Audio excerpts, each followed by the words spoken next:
이거를 얘기하지 않고 뭐 2차 면접이 어쩌고 저쩌고, 이거는 진짜 말도 안 되는 얘기야.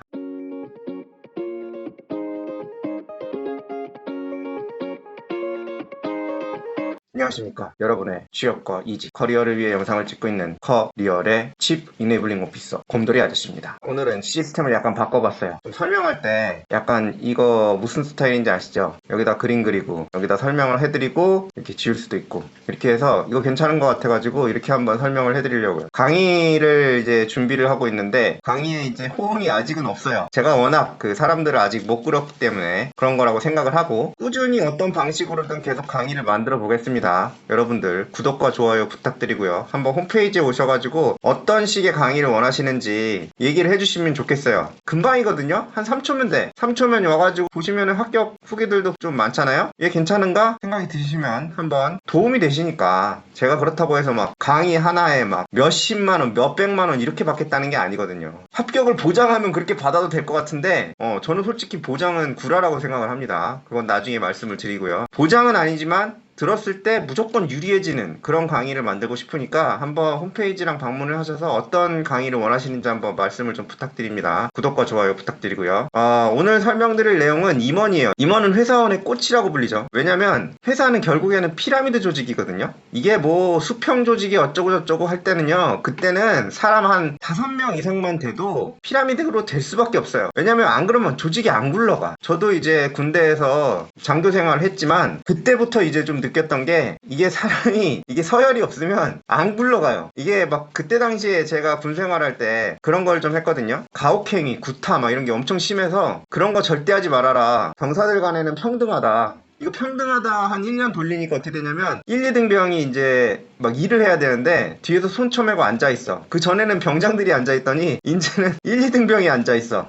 왜냐면 일을 시키는데 말을 안 들어도 되는 거야. 그러니까 이제 애매해지는 거지. 제가 생각할 땐 5명입니다. 그래서 5명 이상이 되면 무조건 피라미드가 되는데, 회사라는 조직은 돈을 위한 조직이에요. 그죠? 돈을 위한 조직인데 돈이 엄청나게 힘이 세잖아요. 이 힘이 센 조직이 맨 꼭대기에는 이제 이사회 아니면 오너가 있죠. 이들을 제외하고는 가장 힘이 센 사람들이 이제 여기에 있는 임원들이에요. 임원들이 우리 2차 면접 때 얼굴을 보고 얘기를 해야 되는 면접관들이기 때문에 여러분들 이거 한번 생각을 해보셔야 됩니다. 이 사람들의 스테이터스가 어떤지 이거를 모르고 임원들이 막 무슨 뭐 대단한 무슨 성인군자인 거인 양 얘기하는 그 면접 팁들이 너무 많아. 나 솔직히 그게 너무 싫었거든. 저도 회사를 10년 이상 다녔는데 그런 임원이 어딨어요. 그런 임원 없어. 뭐 회사에 무슨 뭐 비전과 뭐 인재를 어떻게 하면은 우리 회사가 더 잘 될 수 있을지 막 이런, 아니야. 그거 아니라고. 그걸로 생각을 하면은 이제 감을 못 잡는 거야. 엉뚱한 얘기를 하게 되는 거야. 그래서 제가 오늘 말씀드릴게요. 임원의 스테이터스를 이해를 해야 돼. 임원의 상황을. 임원이요, 진짜 빛나는 위치고, 젊은 사람들 중에 이제 대기업 A라든지 삼성이라든지 현대에서 젊은 사람이 이제 임원이 되는 경우에는 뉴스에 나요. 스포트라이트를 받는단 말이야. 근데요, 냉정하게 노동계약적인 입장에서 보면은 특히나 우리나라에서 임원만큼 굉장히 애매한 위치가 없습니다. 일단은 직원이 아니기 때문에 이쪽에 있는 이제 직원들인 상황인 경우에는 굉장히 그 노동법 보호가 빡세요. 이 사람들은 자르기가 굉장히 어렵습니다. 정규직인 경우에. 그래서 이제 정규직을 데리려고 하는 거고, 이게 일본 스타일이랑 섞인 건데, 일본 스타일은 기업의 사회적 책무라고 생각을 해. 신입을 뽑아서 기업이 교육을 시키고 최대한 정년 때까지 보장을 해주는 게 사회적 책무라고 생각을 해. 물론 그러다 보니까 이제 고이기도 하고 그러는데, 미국 스타일은 그냥 다 잘라버리죠. 근데 우리나라는 일본 스타일에 좀 가깝단 말이야. 그러니까 직원까지는 자르기가 어려워요. 뭔가 막 사유가 있어야 돼. 그렇다고 해서 불가능한 게 아니에요. 불가능하지 않아. 절대로 불가능하지 않아요. 자를 수 있어요. 이것도 오해가 있는데, 우리나라가 무슨 뭐 사람 자르기가 어렵다, 사람을 못 잘라서 막 힘들다, 막 이 말도 안 되는 얘기를 하고 있어. 진짜 사람 졸라 잘 잘라요. 진짜 개 잘 잘라. 그거에 그 선동되면 안 돼요. 여러분들이 이제 오너면 상관이 없어. 오너면 자기 입장이니까. 근데 월급쟁이로 이렇게 어느 정도 돈을 모아야 되는 입장이면 그런 말에 좀 선동되면 안 됩니다. 그건 말이 안 돼요. 자르기 굉장히 까다롭다 이거지 불가능하지 않아요. 그런데 어쨌든 간에 까다롭기 때문에 직원들은 자르기가 되게 어려워요. 그럼에도 불구하고 이게 올라가게 되잖아요. 임원에서 올라가는 라인, 이 레드라인을 넘어서면 자르기가 굉장히 쉬워요. 어떤 케이스가 있냐면, 여기에 뭔가 내가 자르고 싶은 애가 있어. 근데 노동법 지켜가지고 자르려면 시간이 오래 걸려. 근거 자료를 막 모아야 되고, 근데 이 사람이 굉장히 열심히 해 또. 그러니까 정치적인 이유로 이 사람을 자르고 싶은 거야. 거야. 이 사람이 열심히 하고 조직에 도움이 되는 것도 아는데 이쯤에 있는 임원이 얘를 자르고 싶은 거야. 말을 안 들어. 내 개인적인 이득을 위해서 뭔가 이렇게 회사를 굴리고 싶은데 얘가 말을 안 들어.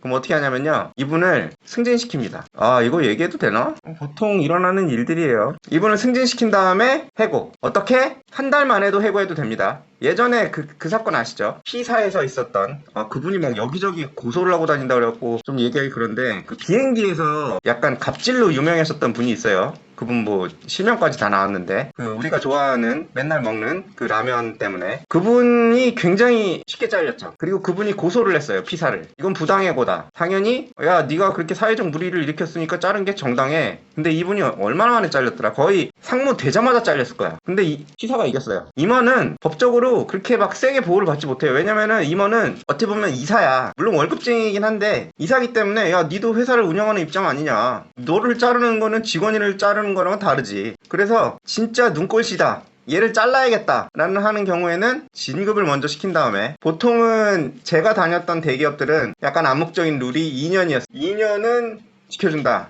근데 2년도 안 돼서 그냥 자릅니다. 2년이 뭐야? 1년 내에 그냥 잘라요. 저도 사실은 3월에 별다신 분이 12월에 잘리는 거 봤고요. 보통은 2년을 채우는 게 국룰이지만 정치적인 이유로 얘를 잘라야겠다. 아니면은 뭐 요새 뭐 정치판을 관심 없으신 분들한테도 설명을 드려야 되니까, 임원 자릿수가 이제 한계가 있잖아요. 예를 들면 여기 뭐 10명 있어. 그러면은 여기에다가 내 사람들을 다 채워야 돼. 그렇게 되면 당연하게도 여기에 있던 기존의 임원들을 날려버려야겠죠. 그리고 임원만 날린다고 이 작업이 끝나는 게 아니야. 임원 집단이 뭐 예를 들면 어떤 회사에 임원이 6명이라고 해봐요. 그런데 하고 이 꼭대기쯤에 임원이 하나 꽂혔어. 이 임원 입장에서는 다 초록색으로 만들어야 돼. 한 4명까지 내가 초록색으로 칠했는데 끝까지 파란색으로 남아있는 애들이 있어. 이 아이들은 자르면 되죠. 근데 문제는 뭐냐면 이 사람 밑에 있는 소위 얘기하는 라인이라는 게 있어요.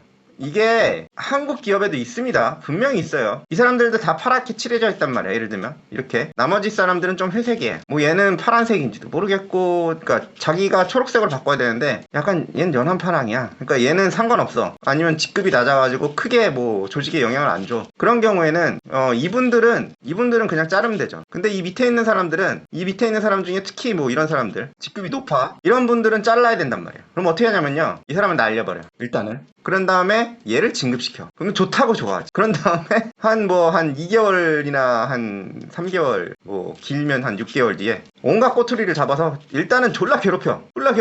초록색으로 만들어야 되니까. 그런 다음에 날려버립니다. 그러면은 남아있는 사람들은 조용해지겠죠. 이 사람들은 이제 서서히 초록색으로 되는 거야. 이런 일들 굉장히 흔하게 일어나요. 대기업뿐만이 아니에요. 제가 중소기업 관련해가지고도 좀 스터디를 많이 할 수밖에 없는 상황인데, 직무가 좀 그렇다 보니까 이쪽도 굉장히 심합니다. 그거를 좀 생각을 해보셔야 돼요. 이걸 왜 자꾸 얘기를 하냐면요, 사실은 임원이 됐다고 하면 사실 돈이 되게 많을 것 같지만요, 또 그렇지도 않아요. 왜냐면 제가 본 대기업을 지금 3개째 다니고 있으니까 돈 많은 분들이 많죠. 그런데 이분들 중에도 진짜 찐부자들은 임원으로 적어도 한 10년은 버텨야 돼요. 근데 임원으로 10년을 버티는 게 진짜 힘듭니다. 갑자기 이렇게 내다 꽂힐 수도 있고, 오너가 마음이 바뀌어가지고 야, 다 보라색으로 칠해 이러는데, 이분들은 나이가 좀 있잖아요. 젊은 임원들도 솔직히 되게 힘들어요. 젊은 임원들 군대에서 분대장 다른 거를 생각을 해보시면 돼.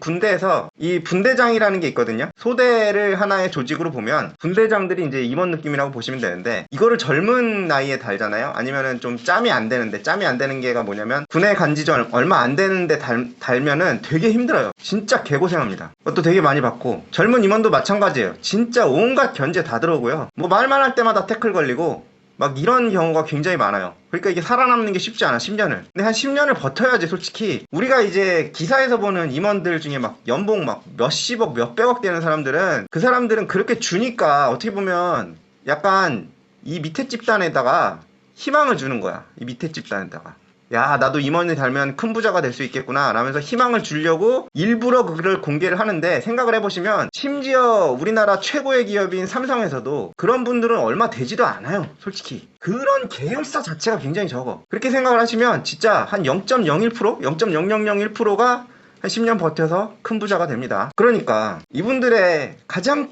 큰 관심사가 뭐겠어요? 이거를 얘기하지 않고 뭐 2차 면접이 어쩌고 저쩌고, 이거는 진짜 말도 안 되는 얘기야. 그러니까 이분들의 가장 큰 목적은 생존이에요. 생존. 그리고 이거는 옳은 건 아닌데 임원에 따라서는 약간 다른 생각을 가지고 있는 사람들도 있어요. 그러니까 약간 부패에 가까운데 그런 사람들 같은 경우에는 굉장히 좀 이상한 짓을 많이 해요.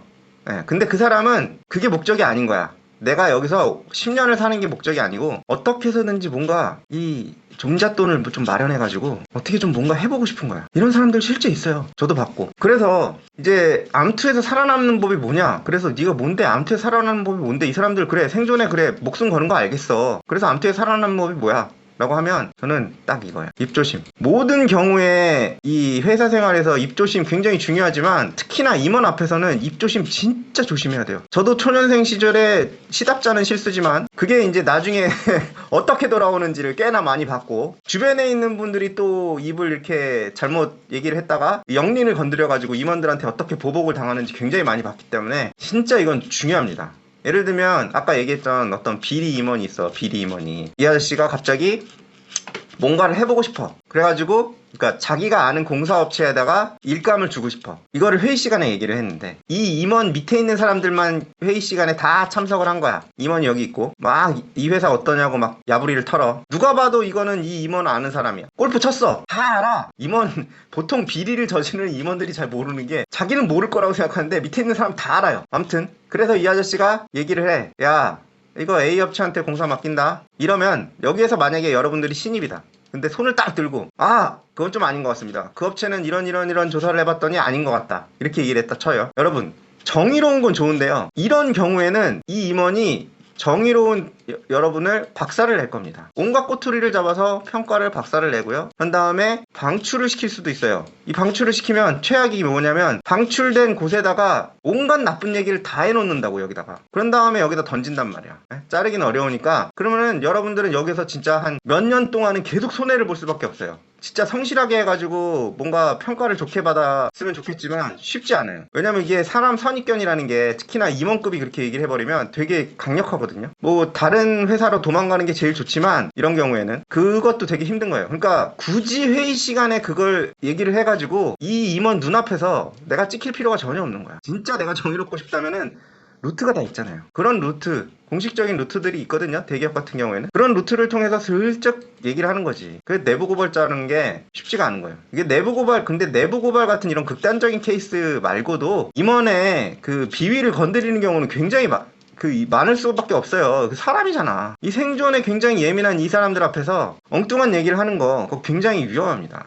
그리고 2차 면접에서도 그 부분에 대해서 되게 조심을 해야 돼요. 제가 항상 그 면접하시는 분한테 2차 면접하시는 분한테 얘기하는 게 있는데 뭐냐면 영린을 건드리지 마라. 이 영린을 어떻게 건드리지 않는 방법에 대해서는 제가 강의에서 나중에 좀 더 자세하게 말씀을 드리겠습니다. 오늘은 임원들 간의 암투에서 살아나는 방법, 임원들이 암투를 졸라게 합니다. 그거에 대해서 말씀을 드렸고요. 도움이 되셨으면 구독과 좋아요, 알람 설정 부탁드립니다. 감사합니다.